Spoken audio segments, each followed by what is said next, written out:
Mendelian disorder in the chapter 5 section. ये बहुत ही बेहतरीन है। मेंडल ने कुछ ऐसे डिसऑर्डर्स के बारे में बताए और कुछ ऐसी ऐसी बातें कही जिसमें ये भी बात पता चला कि जो सेल होते हैं या फिर जो ट्रांसमिशन होता है पेरेंट्स ऑफ स्प्रिंग में, कुछ ऐसे भी कैरेक्टर चले आते हैं जिनके थ्रू जो उनको बीमार कर देते हैं। ठीक है, यहाँ पे बात करें these are mainly determined by alteration और mutation in the single gene. इसको भी डिटरमाइन किया गया है कि क्या डिटरमाइन किया गया, अल्टरेशन किसमें भैया, तो ये डीएनए में। तभी तो हमने प्रीवियस क्लास में भी जस्ट पढ़ा ना कि म्यूटेशन और अल्टरेशन जो हो जाता है सिंगल जीन में, वो क्या करेगा, वो डिसऑर्डर को लेके आएगा कुछ न कुछ। तो इसमें सिंगल सेल एनीमिया के बारे में मैंने बताया था, बाकी और भी चीजें हैं, ध्यान दीजिएगा कि बोल क्या रहा है। दीज डिसऑर्डर्स आर ट्रांसमिटेड, ये डिसऑर्डर कहां जाता है, ट्रांसमिटेड टू द ऑफस्प्रिंग। किससे आता है भैया, पेरेंट से आता है। किससे आता है, पेरेंट से।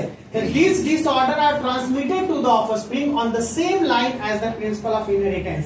सेम लाइन के प्रिंसिपल ऑफ इनहेरिटेंस पे अगर पेरेंट है तो पेरेंट्स ऑफस्प्रिंग में आया। जब ये पेरेंट बना, अगर ये करियर है तो फिर इसके ऑफस्प्रिंग में आ सकता है। ये पेरेंट बना तो ये करियर है, इसके ऑफस्प्रिंग में आ सकता है। करियर का मतलब होता है ले जाने वाला, समझ में आया।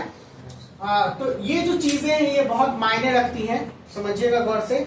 आजकल बहुत एडवांस तरीकों से कई लोग शादी में पहले रिपोर्ट मांगते हैं कि आप अपना रिपोर्ट दिखाइए। कई बार ऐसी चीजें नोटिस कीजिएगा, बहुत कॉमन चीज हो चुका है।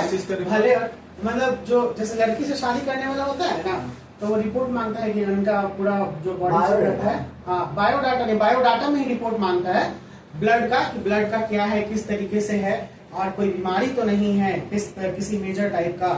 ये तो मैंने देखा है कई बार कई चीजों में, मूवीज वगैरह में कभी भी दिखाया है, लेकिन ये चीज चल रहा है अभी। ये बहुत ही ट्रेंड में नहीं चला है, लेकिन बिल्कुल है।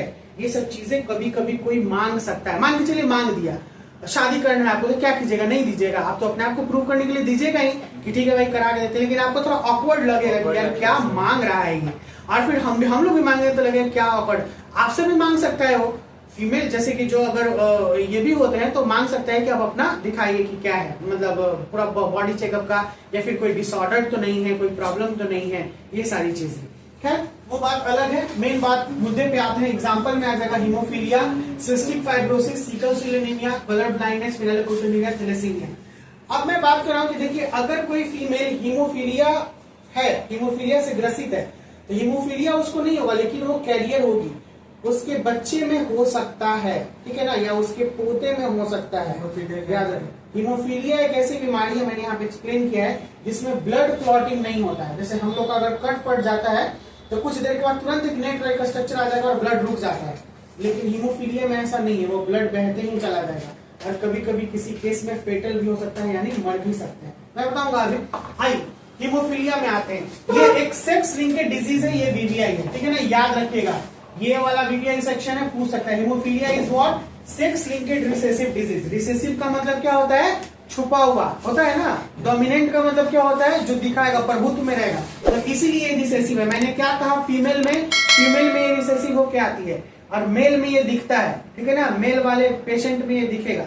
अगर कोई मेल हीमोफीलिया से ग्रसित है और उसकी बेटी हो गई तो वो रिसेसिव बन जाएगी। क्या बन जाएगी, रिसेसिव। और वही अगर वो आगे जाके बेटा को जन्म देती है या फिर उसके पोते में, ठीक है ना, तो ये चीज। पोता कौन होता है, पोता कौन होता है, मदर से उसका सन निकला और सन का सन पोता होता है, तो डेफिनेटली इसका कैरेक्टर आएगा कि नहीं आएगा, आएगा ना। तो यही चीज मैंने यहाँ पे कहा, मदर से सन में, ठीक है ना, और सन से पोता में, तो पोता में आ सकता है। अगर यहाँ पे ये क्या हो जाएगा, कैरियर हो जाएगा। कैरियर का मतलब ले जाने वाला, ये इफेक्टिव नहीं होगा, तो ये अफेक्टिव बन सकता है 100%। समझ में आया, ये चीजें आपको दिखेंगी। नेक्स्ट आते हैं, देखिए लिख भी दिया है, which shows is transmission from unaffected career mother. क्या लिख दिया है, अनअफेक्टेड करियर मदर, यानी मदर क्या होगी, अनअफेक्टेड होगी लेकिन कैरियर होगी। मदर में ये अनअफेक्टेड रहेगा लेकिन करियर, यानी हीमोफीलिया दिखेगा नहीं लेकिन ये छुपा हुआ रहेगा। मैंने रिसेसिव कहा ना, रिसेसिव का मतलब क्या रहेगा, हाइड रहेगा, मैंने बताया था ये पहले ही। To some of the male progeny, और यहां से कहां पे चला जाएगा, मेल प्रोजेनी में, या तो इसके सन में और नहीं तो फिर उसके ग्रैंड सन में। ओके, यहाँ पे चला जाएगा। Haemophilia is the disorder. बोलो, मदर से बेटी नहीं आ सकता, नहीं बेटी कैरियर है, मदर करियर रहेगी या बेटी कैरियर रहेगी, याद रखना। कैरियर यानी वो हाई रहेगा, रिसेसिव रहेगा, ठीक है। सल में ये डोमिनेंट हो जाएगा। नेक्स्ट है haemophilia is a disorder in which a vital factor for clotting of blood is lacking. Haemophilia आप पूछ रहे थे आप लोग कि सर ये क्या होता है, मैंने यहाँ लिख दिया है। हीमोफीलिया एक ऐसी बीमारी है, डिजीज से जब कलेक्शन ऑफ डिजीज होता है तो डिसऑर्डर उसको बोलते हैं। एक ऐसी बीमारी है जिसमें एक वाइटल फैक्टर होता है क्लॉटिंग का। वाइटल फैक्टर कौन होता है? थ्रोम्बोप्लास्टिन बोलते हैं।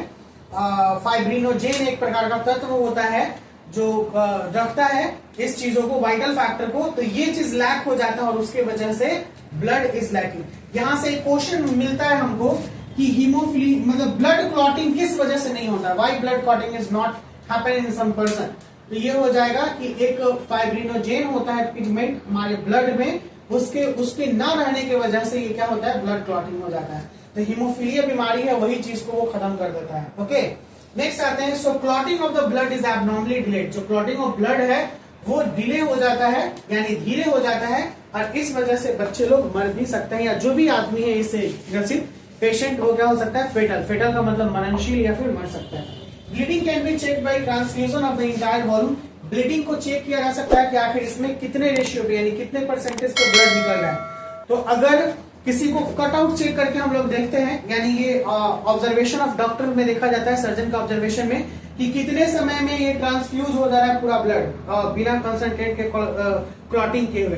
जैसे कि कोई भी पेशेंट है, अगर वो हाथ है इसमें यहाँ पे हम लोग कट कर दिए हॉस्पिटल में और देख रहे हैं कि कितना देर तक ये ब्लड निकलते जा रहा है और कितना देर में इसका क्लॉटिंग हो रहा है।